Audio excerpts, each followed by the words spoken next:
Bristol, England, 1680. A baby named Edward Teach draws his first breath in a world ruled by wooden ships and iron men. The harbour outside teems with life and death in equal measure, merchant vessels heavy with sugar and tobacco, warships bristling with cannon, and smaller craft darting between them like remoras around sharks. The boy grows up breathing salt air mixed with tar, watching fortunes made and lost on the turning tide, learning young that the sea offers no mercy but demands everything. We know Edward's birth year with reasonable certainty, recorded in parish registers that somehow survived 3 centuries of fire, flood, and neglect. But here is what the records do not tell us. What darkness lived in that Bristol household? What conversations did young Edward overhear between his father and the privateers who crowded Bristol's taverns? What seeds were planted in a child's mind when he watched condemned pirates swinging from execution dock, their bodies left to hang through 3 tides as warning to others? When Queen Anne's War erupts in 1702, 22-year-old Edward finds his calling.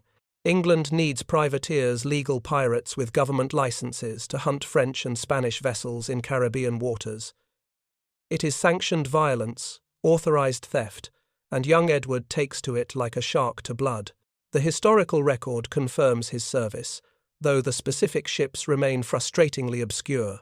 We know he learned to board enemy vessels in rolling seas, waves crashing over the rails as men fought with cutlass and pistol. We know he learned to read fear in men's eyes, to smell it in their sweat, to recognize the exact moment when a crew's courage broke.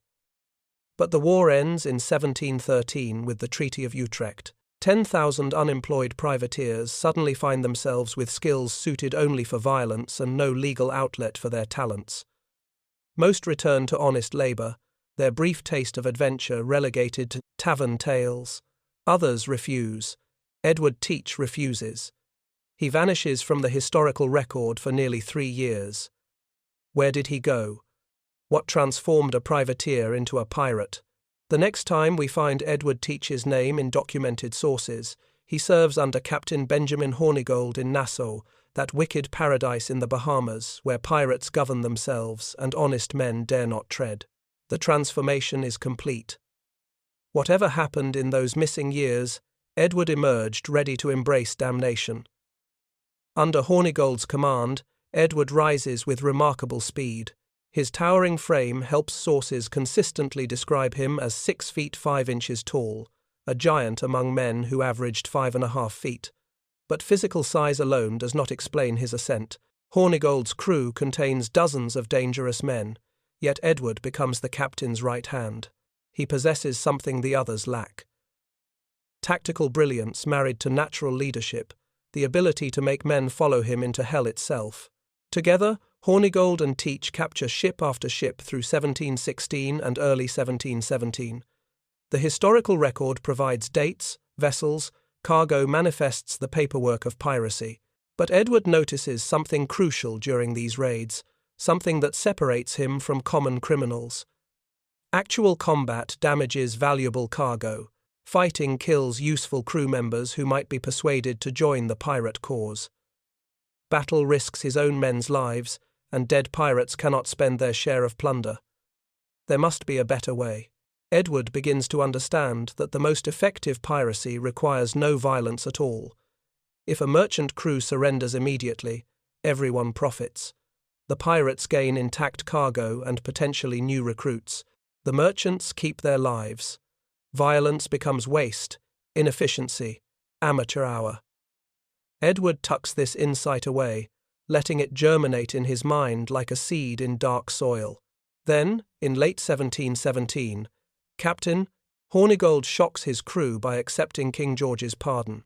The British Crown offers amnesty to any pirate who surrenders by a specific date, and Hornigold, aging, perhaps tired of running, chooses respectability over freedom. He sails to Nassau and kneels before Governor Woodes Rogers, swearing to abandon piracy forever. Edward spits on such cowardice. Surrender? Beg forgiveness from the same crown that used them during wartime and discarded them during peace? He watches his former captain walk away a free man and feels only contempt. Edward understands what Hornigold has forgotten. There exists no returning from what they have become. The sea has marked them, changed them, made them something other than civilized men. Surrender is not salvation. It is merely slow death wearing a respectable coat. Edward seizes command of his own vessel, a captured French slave ship called La Concorde. She is magnificent, a 200-ton frigate originally built to transport human cargo across the Middle Passage. Edward transforms her into a 40-gun monster, adding cannon until she bristles with firepower. He renames her Queen Anne's Revenge, a name that simultaneously honors his privateering past and mocks the crown that abandoned him. The irony pleases him enormously, but as Edward stands on the deck of his new flagship, studying the 40 guns, he circles back to his earlier insight. 40 cannons mean nothing if merchant crews fight to the death, forcing him to damage the very cargo he seeks to capture. Overwhelming firepower might win battles, but it guarantees costly victories. He needs something more powerful than cannons, something that makes combat unnecessary. The solution comes from an unexpected source: sailor superstition itself. Edward has spent years among seafaring men, and he knows their fears intimately. They whisper about sea devils and drowned men walking. They cross themselves when storms blow black across the horizon. They speak of captains who sold their souls for supernatural power, who cannot be killed by mortal weapons, who emerge from hell itself to drag the living down to damnation. Even the hardest, most cynical sailors harbor these fears in their hearts' dark chambers. In a moment of pure genius, Edward Teach realizes that fear itself can become his greatest weapon. Not the fear of cannon or cutlass, any pirate can inspire that. No, he will become fear incarnate, fear made flesh, fear so profound that men surrender at the mere sight of him. He will craft a new identity, one that transcends mortal limitations. Edward Teach, the privateer, is dead, Blackbeard the demon is about to be born, and the world will never be the same. The transformation begins with the beard itself, a massive black tangle that Edward grows to inhuman length, far beyond what any civilized man would tolerate. He nurtures it obsessively, letting it spread across his chest like a dark stain, braiding it into dozens of small tails that hang like serpents around his face. Contemporary accounts describe it with mixture of fascination and horror, this wild growth that seems almost alive, almost demonic in its profusion. But the masterstroke, the touch of genius that elevates theatre into terror, comes when Edward weaves hemp cord through these braids. He soaks the cords in saltpeter and lime water, creating slow-burning fuses that he lights before battle. Imagine it. Smoke rising around his face in the morning fog, small flames dancing among the braided serpents, sparks falling onto his shoulders like hellfire. The effect is unholy, supernatural, a vision pulled straight from sailors' nightmares. Picture this apparition emerging from Caribbean mist, 6.5 feet tall, a giant among men, head wreathed in smoke and flame. 6 pistols slung across his chest on a leather baldric, each one loaded and ready more firepower than most men could carry, let alone aim. A blood-red coat that seems to glow like brimstone in the rays. Smoky haze.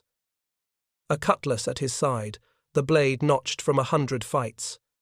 And that beard, always that terrible beard, burning like the fires of damnation itself. The historical record confirms these details through multiple eyewitness accounts. Captain Charles Johnson, possibly a pseudonym for Daniel Defoe, writes in his 1724 History of Pirates, "He was such a figure that imagination cannot form an idea of a fury from hell to look more frightful." This is not legend. This is documented testimony from men who faced Blackbeard and lived to describe the experience. But Edward understands that appearance alone is insufficient. He needs a complete performance, a theatrical production that assaults every sense. He designs a flag that reinforces his satanic imagery, a skeleton holding an hourglass in one bony hand, while the other hand holds a spear piercing a bleeding heart. The symbolism screams its message across the water. Your time has come, death itself approaches, and the devil will pierce your heart with his spear. Some versions show the skeleton toasting the devil with a glass of wine, sealing the pact between hell and the pirate captain who serves it. Edward trains his crew in theatrical timing with the precision of a stage director. When they sight a merchant vessel, The pirates beat drums and blow horns in a cacophony designed to shred nerves. Edward lights his beard fuses and emerges from below deck at exactly the right moment, when the smoke and noise reach their crescendo. The effect on merchant crews is devastating. Men who might have fought against a normal pirate simply collapse in terror before this demon. But here is what separates Edward Teach from ordinary criminals. He understands that reputation matters more than reality. He plants agents in every major port from Charleston to Philadelphia, men paid to spread specific stories about Blackbeard's supernatural powers. They whisper in taverns about how bullets pass through him, harmlessly, how cannon shot merely makes him laugh. They describe how he drinks rum mixed with gunpowder for breakfast, the volatile mixture that would kill normal men. They repeat the story, absolutely verified by multiple sources, of how he once shot his own first mate Israel, hands in the knee, crippling him for life, just to remind everyone that Blackbeard remains as unpredictable and dangerous as hellfire itself. Why would a captain deliberately injure his own officer? The historical accounts agree on Edward's explanation. If he did not now and then kill one of them, they would forget who he was. It is calculated violence, theatrical brutality, designed to maintain his reputation for supernatural unpredictability. Israel Hands survives the shooting and continues serving under Blackbeard. What does that tell us about the strange loyalty this demon inspires? The stories spread faster than yellow fever through the Caribbean. Each tale grows slightly more embellished in the retelling, but Edward does not mind. He encourages the exaggeration. He needs merchant crews to hear about Blackbeard long before they see his flag on the horizon.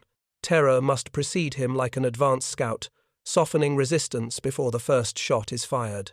A merchant captain named Henry Bostock, captured off the coast of Honduras in May 1717, later provides sworn testimony to colonial authorities, such a figure that imagination cannot form an idea of a fury from hell to look more frightful. Bostock's entire crew of 40 men surrenders without firing a single shot, begging for their lives at the first sight of the smoking demon. Edward releases them completely unharmed, not from mercy but from cold calculation. Every survivor becomes a living advertisement, a herald of his terror who will spread fear to the next 10 crews he meets. The strategy proves devastatingly effective. By early 1718, Edward Teach commands a fleet of 4 ships and over 300 pirates. His flagship Queen Anne's Revenge bristles with 40 guns, but he rarely needs to fire them. Ship after ship surrenders at the mere sight of his black flag on the horizon. Captains order their crews to lay down weapons before Blackbeard even comes within cannon range. In just 2 years of independent operation, he captures over 40 documented vessels, accumulating treasure worth millions in today's currency. But the treasure itself is almost secondary to the achievement. Edward has revolutionized piracy, transforming it from crude robbery into psychological warfare. He has discovered that the human imagination, properly manipulated, creates terrors more powerful than any weapon. Why fight when you can make men too frightened to fight? His fleet operates as a strange democracy. Former slaves fight as equals alongside white pirates, sharing plunder according to articles signed by every crew member. This is documented fact, not romantic fiction. Pirate ships operated as perhaps the most racially egalitarian societies in the 18th century Atlantic world. Edward commands through force of personality rather than formal rank. His crews follow him because they believe he cannot be killed, because they have seen him walk through battles unscathed, because he has convinced them he truly is something more than human. Other pirates desperately try to copy his methods. Charles Vane affects madness, screaming and raving during battles. Calico Jack Rackham designs a distinctive flag showing crossed swords beneath a skull. Even some Royal Navy officers adopt fearsome appearances to intimidate enemies, but none match Blackbeard's psychological mastery. They miss the essential truth. It is not about looking frightening. It is about becoming fear itself, about convincing people that you are actually, genuinely, literally, a supernatural force that cannot be reasoned with or defeated. Edward Teach has transformed himself into Blackbeard so completely that even his own crew half believes the demon is real. And in 1718, This demon is about to execute his masterpiece, a feat of psychological warfare so audacious that it will terrify an entire colony and cement his legend forever. The stage is set. The actors are in position, and Charleston, South Carolina, is about to learn that sometimes the devil himself comes calling. May 1718. Charleston, South Carolina, the fourth largest port in colonial America, a thriving city of 12,000 souls built on rice, indigo, and slave labor. Ships crowd the harbor carrying goods worth fortunes. Merchants grow fat on trade. Civilization flourishes in the Carolina sun. And then Blackbeard arrives. His fleet materializes off the harbor entrance like a nightmare made manifest. 4 ships, 300 pirates, over 100 cannon. For 1 full week, Blackbeard holds an entire city hostage. He captures 9 vessels attempting to enter or leave the harbor, seizing them as casually as a spider takes flies. Among the prisoners are some of Charleston's most prominent citizens, Samuel Wragg, member of the Provincial Council, along with his 4-year-old son. The message is clear. Wealth and position offer no protection when the devil comes to call. But here is what makes this blockade genuinely terrifying, what transforms it from simple piracy into psychological masterwork. Blackbeard does not demand gold. He does not ask for silver or jewels or plantation deeds. Instead, he demands a chest of medical supplies worth approximately £400 a pittance, compared to the cargo in the captured ships, barely a fraction of what he could demand. The historical records document this bizarre ransom in detail. Governor Robert Johnson and the Provincial Council debate their options while Charleston's economy grinds to a halt. Ships dare not leave harbor. Incoming vessels turn away upon spotting Blackbeard's flags. Commerce dies. But why medical? Supplies? What message is the demon sending? Think about it. Blackbeard needs mercury and other medicines to treat syphilis. Ravaging his crew this much we can verify from the specific supplies demanded, but he could simply take these medicines from the captured ships or raid an apothecary. Instead, he forces an entire city to gather the supplies and deliver them personally. The psychological impact proves more devastating than any treasure demand could achieve. If Blackbeard can blockade a major colonial port for medicine for something as mundane as treating venereal disease, what might he do for gold? What might he do if genuinely angered? Governor Johnson considers military action. Charleston possesses militia, coastal batteries, armed merchant vessels, but Johnson recognizes the terrible truth. Attacking Blackbeard might prompt him to execute all hostages and burn the captured ships in the harbor. The military calculus proves impossible. How many Charleston lives is Samuel Wragg worth? How many militia deaths are acceptable to save merchant cargo? What if Blackbeard retaliates by bombarding the city itself? Charleston surrenders to one man's theatrical reputation. They gather the medical supplies, load them into a small boat, and send them out to the demon's fleet. Blackbeard accepts his chest, releases his prisoners unharmed, and sails away laughing. He has demonstrated something unprecedented. Fear alone can bring an entire civilization to its knees. No shots fired, no blood spilled, just pure, distilled terror applied with surgical precision. The psychological impact ripples across the Atlantic world like waves from a stone dropped in still water. Insurance rates for Carolina shipping triple overnight. This is documented in London mercantile records. Merchant captains refuse to sail without armed escort. Ship owners demand higher wages for crews willing to risk Caribbean waters. The British Royal Navy assigns additional warships to patrol waters that one man controls through pure terror. But Blackbeard knows that even demons must eventually find sanctuary. In June 1718, he accepts a pardon from North Carolina's corrupt Governor Charles Eden, settling in the town of Bath with his 14th wife, 16-year-old Mary Ormond. The historical records confirm both the pardon and the marriage, though the details of this arrangement remain frustratingly vague. What bargain did Blackbeard strike with Eden? How much of his Charleston plunder found its way into the governor's pockets? Yet retirement bores a devil. Within months, Edward returns to piracy, now operating under Eden's protection and sharing plunder with the governor while maintaining the fiction of legitimacy. It is the perfect arrangement. Blackbeard gains a safe harbour, and Eden becomes wealthy beyond a colonial governor's normal means. The system might have continued indefinitely, except for one problem: Virginia's governor Alexander Spotswood. Spotswood recognizes that Blackbeard poses an existential threat to colonial commerce. Every merchant ship that refuses to sail costs the crown tax revenue. Every increase in insurance rates damages British trade. Blackbeard has become too successful, his psychological warfare too effective. He must be eliminated, regardless of North Carolina's corrupt protection. But Spotswood faces a delicate political problem. Blackbeard operates in North Carolina waters under Governor Eden's protection. A Virginia military action in North Carolina jurisdiction could trigger an intercolonial incident. The solution requires secrecy and deniability. In November 1718, Spotswood secretly commissions Lieutenant Robert Maynard of the Royal Navy to hunt Blackbeard. The mission is unofficial, undocumented, and potentially illegal. If Maynard succeeds, Spotswood will claim credit. If Maynard fails, Spotswood will deny all knowledge.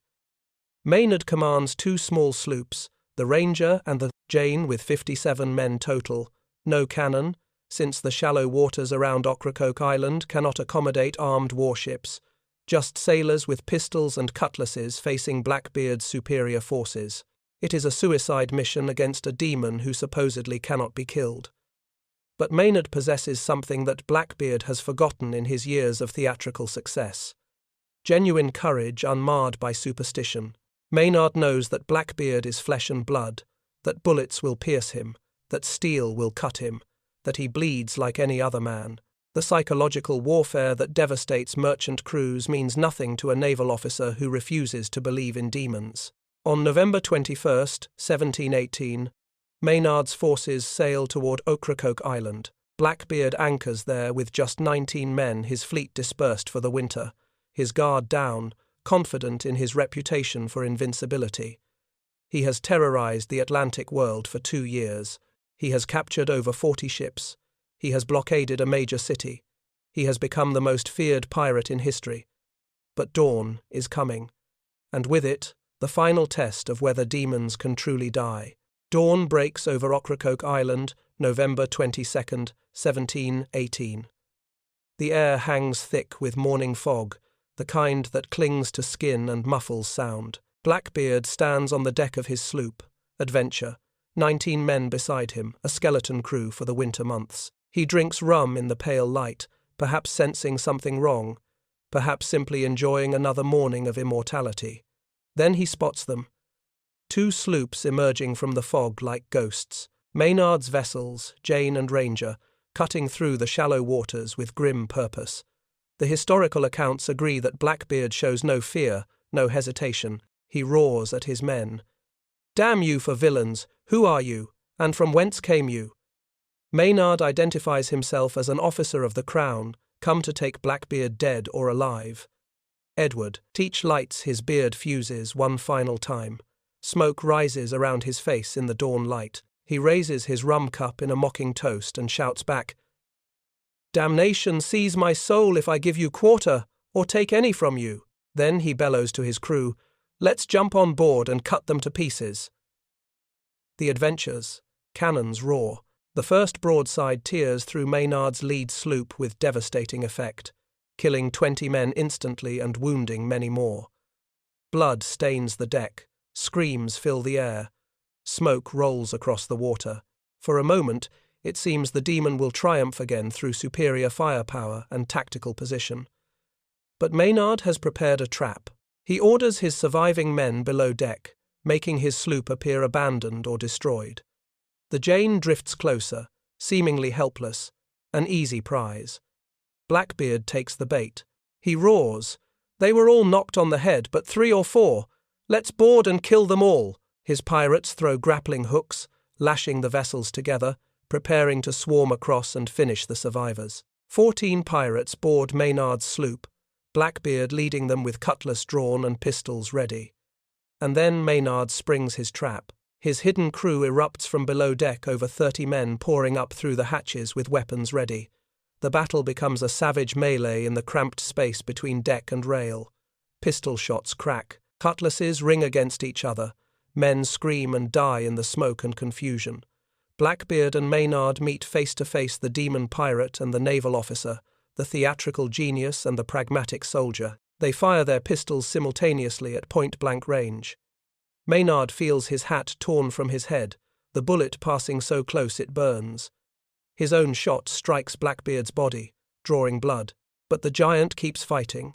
What follows enters the realm of legend, yet it is documented by multiple eyewitnesses who survived the battle. Blackbeard fights like 10 men possessed. His cutlass shatters Maynard's sword with a single blow, the officer left defenseless. Blackbeard raises his blade for the killing stroke, but a Scottish Highlander named Demelt strikes from behind, his broadsword biting deep into Blackbeard's neck. Blood sprays across the deck in a crimson arc. Still, the demon fights. Multiple sources confirm this impossible detail. Blackbeard continues fighting with his throat partially cut. Pirates and sailors shoot him repeatedly. They stab him with cutlasses and daggers. He falls, rises, falls again, always rising, always fighting. 5 pistol wounds, 20 sword cuts. This is not exaggeration. Maynard's official report, submitted to Governor Spotswood and preserved in colonial archives, documents the wounds found on Blackbeard's corpse. When Edward Teach finally falls dead, Maynard's crew stands in stunned silence. Some men swear, though this detail appears only in later accounts, possibly embellished, that they saw his headless body swim 3 times around the sloop before sinking into the dark water. Whether this supernatural detail is true or merely reflects the terror Blackbeard inspired even in death, we cannot know. But the men believed it. They needed to believe it. How else could they explain the inhuman endurance of a man who refused to die? Maynard orders Blackbeard's head severed from his body and hung from his bowsprit. The grisly trophy swings there as they sail back to Virginia to collect Spotswood's reward. The message is clear. The demon is dead, fear no more. But removing the head only strengthens the legend. Sailors begin reporting Blackbeard's ghost swimming through Ocracoke Inlet on stormy nights, searching eternally for his missing head. His skull supposedly becomes a drinking cup in Virginia taverns, though no verified artifact survives to confirm this tale. The hunt for Blackbeard's treasure begins immediately and continues for 3 centuries. Dozens of expeditions search the Carolina coast for buried gold, convinced that somewhere Blackbeard hid his fortune. They find nothing because there was nothing to find. The historical records reveal the truth. Edward Teach spent his plunder as quickly as he stole it. The Charleston blockade, his greatest triumph, yielded medical supplies worth £400. Whatever gold he accumulated disappeared into taverns, brothels, and bribes to corrupt officials. But here is what the treasure hunters miss. What makes Blackbeard's legacy more valuable than any chest of gold? His innovation in psychological warfare transforms military strategy forever. He proved that fear itself could be weaponized, that theatrical presentation could achieve what cannon and cutlass could not. Military strategists study his tactics at war colleges. Intelligence agencies analyze his methods of reputation management and psychological operations. His influence seeps into culture in unexpected ways. Robert Louis Stevenson draws inspiration from Blackbeard when creating Long John Silver and Captain Flint. Disney transforms him into a sanitized villain for children's entertainment. Modern special forces operators paint their faces and affect fearsome appearances, unconsciously following Blackbeard's example from 3 centuries ago. Every psychological operation, every attempt to win wars through fear rather than firepower, owes a debt to Edward Teach's terrible genius. The man died at 38 years old, this we can verify from birth and death records. He lived as a pirate for perhaps 6 years total, maybe less. Yet Blackbeard remains immortal in human imagination, the archetype of the pirate, the demon who proved that the most powerful weapon in warfare is not lead or steel, but the enemy's own imagination turned against them. Edward Teach discovered a dark truth about human nature. We are more terrified of what we imagine than what we face. He crafted a demon from smoke and theatre, and that demon conquered an empire. Lieutenant Maynard finally killed him.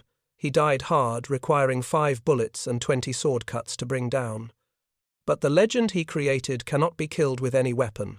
It survives in every shadow, every nightmare, every time we look into darkness and imagine what horrors might emerge. Edward Teach is dead. Blackbeard sails forever,